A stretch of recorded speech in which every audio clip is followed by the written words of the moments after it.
Hi hello ನಮಸ್ತೆ, welcome to coastal cravings. ನಾವಿವತ್ತು cooker fish fry ಯಾವ ರೀತಿ ಮಾಡೋದು ಅಂತ ತಿಳಿಸ್ಕೊಡ್ತೇವೆ. ಮೊದಲಿಗೆ ಒಂದು 6 ಫಿಶನ್ನು ಚೆನ್ನಾಗಿ ಕ್ಲೀನ್ ಮಾಡಿ ತೊಳೆದು ಇಡಬೇಕು. ಇದು ಆರೋಗ್ಯಕ್ಕೆ ತುಂಬ ಒಳ್ಳೆಯದು. ಫಿಶ್ ನೋಡಲಿಕ್ಕೆ ಮಾಂಸ ರೀತಿಯಲ್ಲಿರ್ತದೆ. ಮೊದಲಿಗೆ ನೀರು ಹಾಕಿ ವಾಶ್ ಮಾಡಿ ನಂತರ ಅದರ ಸಿಪ್ಪೆನ್ನೆಲ್ಲ ತೆಗೆದು ಕ್ಲೀನ್ ಮಾಡಬೇಕು. ನಂತರ ಅದರಲ್ಲಿ ಇದ್ದಂತಹ ಎಲ್ಲ ವೇಸ್ಟ್ಗಳನ್ನು ತೆಗಿಬೇಕು. ಅದರ ಸಿಪ್ಪೆಯನ್ನು ಚೆನ್ನಾಗಿ ಸುಲಿದು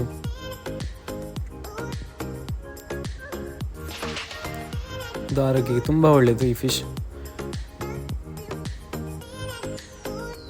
ಸಿಪ್ಪೆ ಸುಲಿಗೆ ತುಂಬ ಸುಲಭ. ಇದು ಒಳ್ಳೆಯ ರೀತಿಯ ಸಿಪ್ಪೆ ಬರ್ತದೆ ಹೊರಗೆ.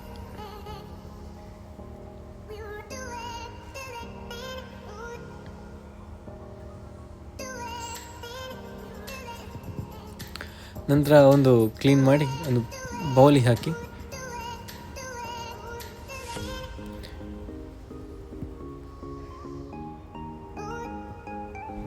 ಚೆನ್ನಾಗಿ ತೊಳೆದು ಅದರಲ್ಲಿ ಯಾವುದೇ ರೀತಿಯಿಂದ ನೀರಿನ ಅಂಶ ಇರಬಾರ್ದು. ಎಲ್ಲನೂ ಕ್ಲೀನ್ ಮಾಡಿ ಇನ್ನೊಂದು ಬೌಲಿಗೆ ಹಾಕಬೇಕು.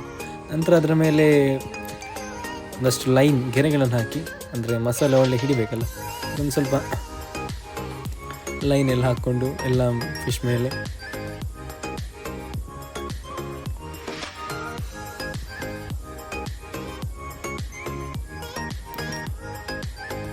ಕ್ಲೀನಾಗಿ ಮಸಾಲೆ ಎಲ್ಲ ಒಳಗೆ ಹಿಡಿಬೇಕಲ್ಲ ಅದಕ್ಕೆ.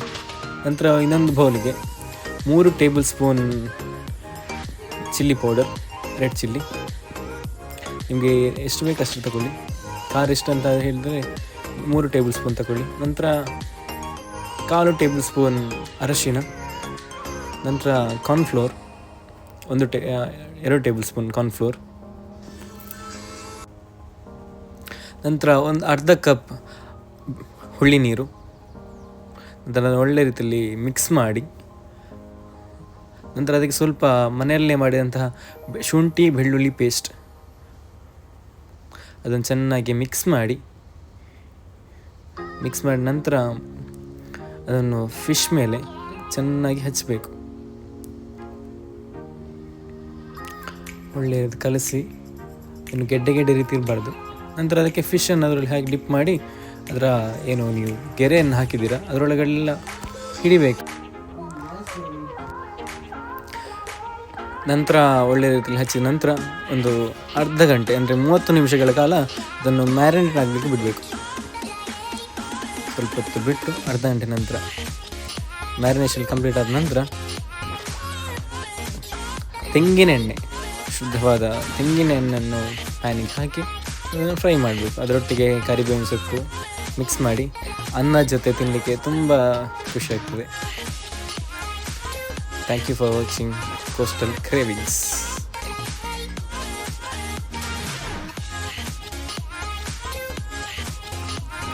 Thank you for watching Coastal cravings.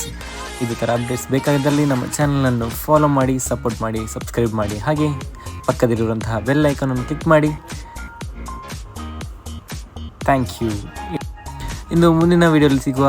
Take care, tata, bye bye.